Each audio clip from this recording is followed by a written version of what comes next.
Hello everyone, Malaysia থেকে আমি পিয়ালি। আমার নতুন একটি ভিডিওতে প্রত্যেককে জানাই অনেক অনেক ভালোবাসা। আজ মঙ্গলবার, ঘড়িতে এখন ঠিক 10:30 বাজে। বাইরের আকাশটা দেখেছেন? পুরো মেঘে ঢাকা, বৃষ্টিও পড়া শুরু হয়েছে।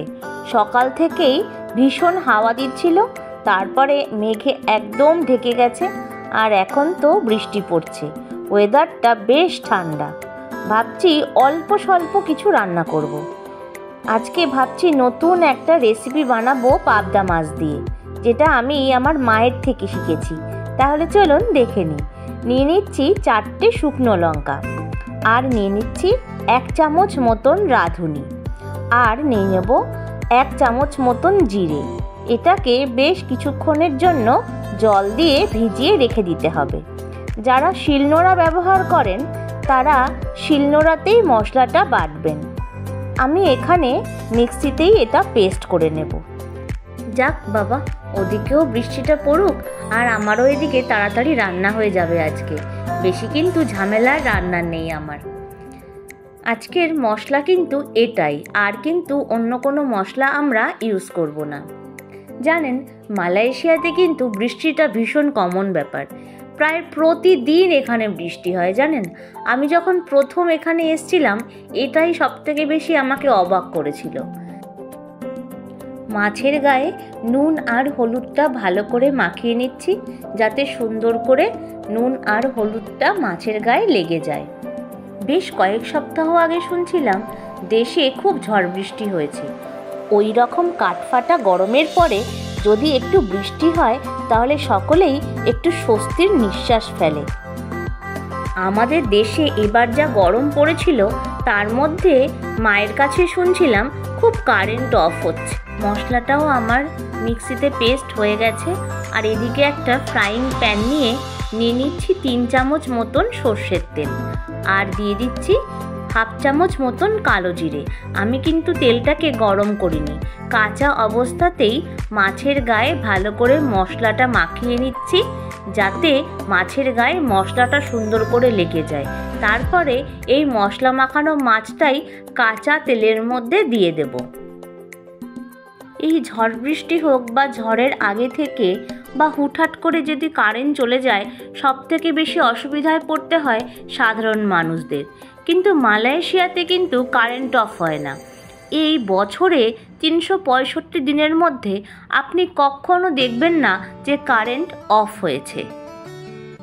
এবার মাছগুলোকে মশলা মাখিয়ে দিয়ে দিলাম তেলের মধ্যে, কাঁচা অবস্থাতেই কিন্তু। আর মশলার পাত্রটা ধুয়ে সামান্য একটু জল দিয়ে দিচ্ছি। এবার গ্যাস অন করে এই মশলা মাখানো মাছের ফ্রাইং প্যানটা আমি বসিয়ে দিলাম। এটাকে কিন্তু ঢেকে ঢেকে রান্না করতে হবে আজকে।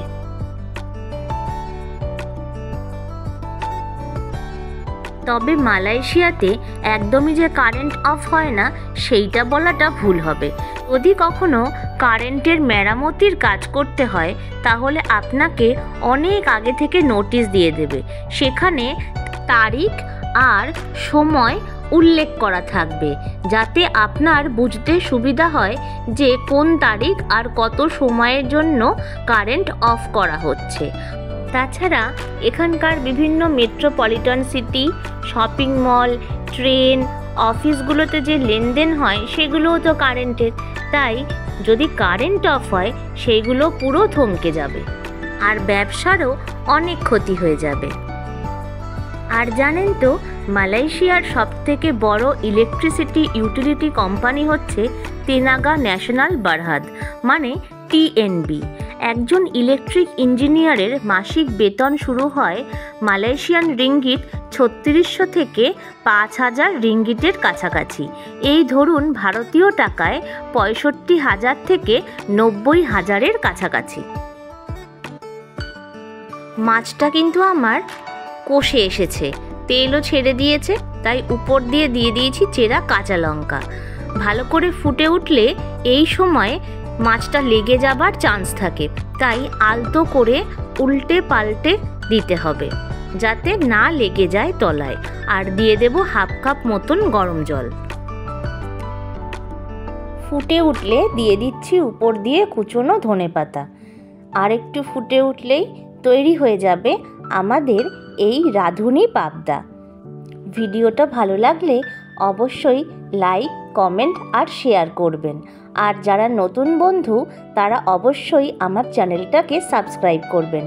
আর যারা ফেসবুক থেকে দেখছেন তারা অবশ্যই আমার পেজটায় গিয়ে পেজটা ফলো করে দেবেন। তাহলে নতুন ভিডিও বানানোর জন্য অনেক উৎসাহ পাবো। আর এই মালয়েশিয়া সংক্রান্ত তথ্যগুলো আপনাদের কেমন লাগছে সেটাও অবশ্যই কমেন্ট করে জানাবেন। প্রত্যেকে ভালো থাকবেন, সুস্থ থাকবেন, অনেক আনন্দে থাকবেন। দেখা হবে নতুন একটা ব্লগ নিয়ে।